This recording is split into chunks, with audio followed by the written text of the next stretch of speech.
ห้ามดุมไม่ซึ่งค่าวันมันก็เขาค่าอ่อนพี่น้องเขามาเลยด้วยในนาเนี่ยครับเนาะว่าสิซ้อมเหย้าเนี่ยครับเนาะอันนั้นได้ซ้อมเหย้าอะไรหมอกเหลือนปลายเนี่ยครับเนาะอันไม้ก็ไม้เอาครับเนี่ยซ้อมมีอะไรหมอกเหลือนปลายตึกไม้เหย้าอะไร2-3 วันครับเนาะพี่น้องเขาเขามาเลยด้วยค่ะอัลโหลตาเจ็บอินขนาดเต็มตัวจังมึน เนี่ยครับเนาะกำพรอันนั้นได้ซ้อมเหย้าครับเนาะซ้อมเหย้าอะไรหมอกเหลือนปลายเนี่ยครับเขามาเลยด้วยตั้งกัดเห็นในด้านหางนี้ในหน้านี่ครับเนี่ยครับ มันได้มีตั้งได้เป็นไปซ้อมเขานะ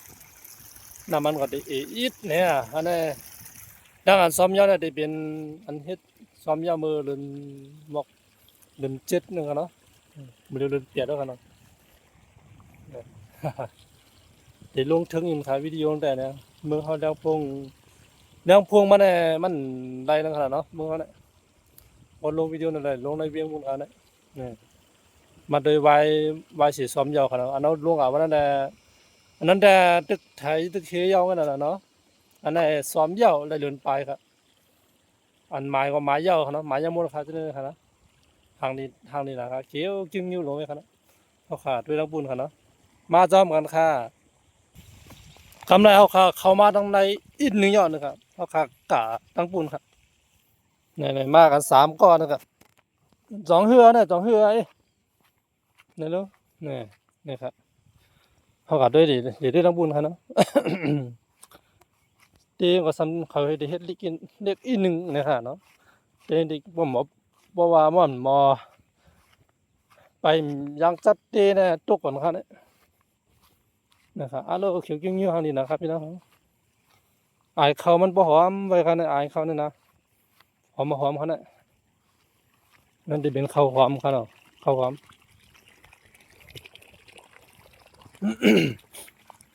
นำไปออกพวงเขาหอมแค่ครับเนี่ยหอมได้หอมอ่ะบ่หอมจริงสิ่งนี้ครับเนี่ยนี่ครับนะโอ้โหเขียวแก้วเนี่ยทางนี้ไว้พี่น้องครับว่า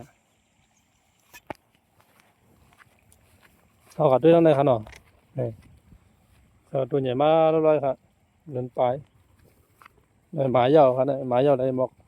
วัน 2 วันป้อมหมอไปแล้วครับเด็ดโดกันเข้าความมาความฮัลโหลได้กินหวานทนกันน่ะ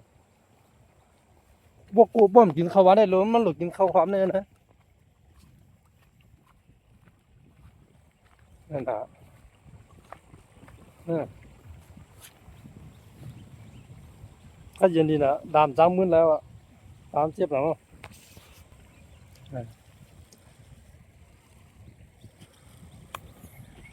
พอลมผิวๆนั่นน่ะอันเป็นว่าลมก็เย็นดีนะเนี่ยเนาะเขาความตีเนาะทำอะไรตัวอย่าตัวลงเนาะหอมดีไว้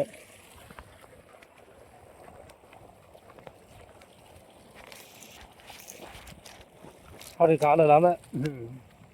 พอประหลาดแต่พวงตกน้ำมันอยู่เนี่ย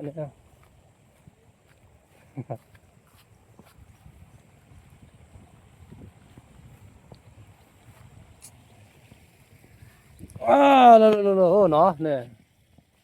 สองเฮือเนาะต้องเข้าความความมันเนาะอืมเป็นไผน่ะเป็นเกาจะอยู่ดองเล่าอ่ะเล่าอ่ะเขา2 ก้อนเนี่ยไผเล่าไผหน้าเล่าเนี่ยค่ะเขา2 ก้อนเนี่ยไผเล่าอ่ะเขาหน้าเลย2 ก้อนเนี่ยอันไหนเล่าฮะเล่าเหมือนกันเนี่ยก็เลยเนาะด้วยนั่นแหละนั่นเป็นไผนั่นเป็นไผนั่นเป็นไผนั่น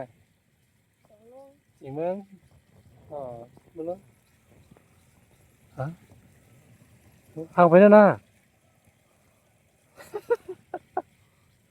เห็นไหมดู3 นิ้วนี่3 นิ้วนี่บอกว่า3 นิ้วไหน3 นิ้วไหนจุ๊บไปเนาะจุ๊บเนี่ยเนาะให้เนี่ยให้เนาะจุ๊บให้เนี่ยnhăn kia ha hai han kia đứa kiem hắn này nhăn có hắn kiêu นี่เนาะเนาะเล่าเลยเนาะวันเราก็ปันหัวใจมากเลยเนาะปันหัวใจมากแล้ววันเราก็หัวใจกับหัวใจปันหัวใจมากพ่องเลยเนาะนะมาดิในหน้าเดี๋ยวเขา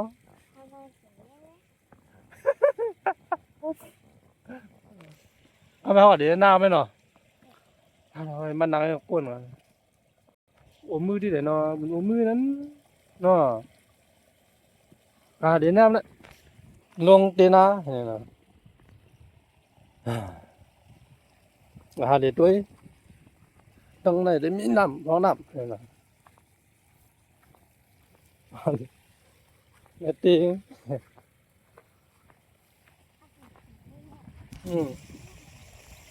ไปกับน้ำบุญอันโลกกัดลีนะครับเด้อด้วยไว้เนี่ยลงมาพิวๆเนี่ยปัดเลนเย็นยังยันอยู่ในเมืองหลวงในไม้น่ะเนาะตั้งเราก็ไม้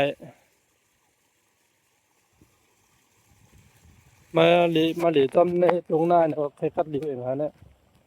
สภาวะ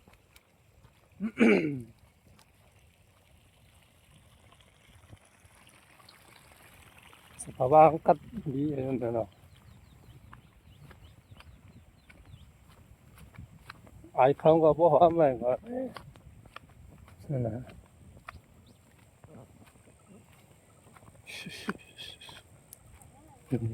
เร็ว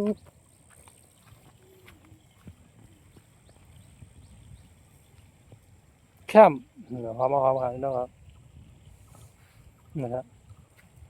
สภาวะในดวงหน้าฮะวายซ้อมเนี่ยวันนั้นได้เขาถ่ายรูปอันถ่ายซ้อมนั่นเนาะเขาไม่เขามาถ่ายในอันซ้อมนั่นน่ะเนาะเมื่อวันว่าซ้อมได้เขามียามตั้งแล้วได้ถ่ายรูปนี้อันนี้บทซ้อมยาวเดินไปอันหมายก็หมายยาวนั่นน่ะเนาะข้างบนจะเป็นเถียงนาที่ลื้อ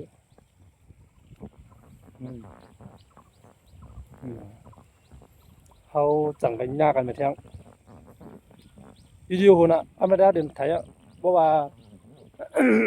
นั่นแหละครับ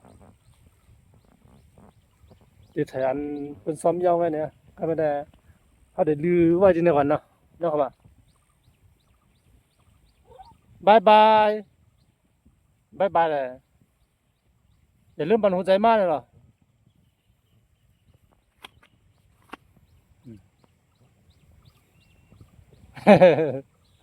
ปั่นหัวใจมากพองเลยเนาะ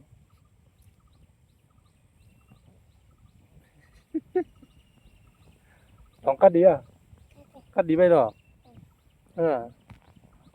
นี่นะนี่นะด้วยวิวเขาอยู่ในน้ำเป็นวันอะไรที่ไหนเนี่ยวันไหนดาวเจ็บหนังดาวเจ็บบดเดี๋ยวตัวสั่งให้ยากกันไปใช่ครับน้องเขาบายค่ะเนาะอย่าลืมกดไลค์กดแชร์กดเป็นเพลงบนพอค่ะเนาะหมายสูงยินดีค่ะเนาะ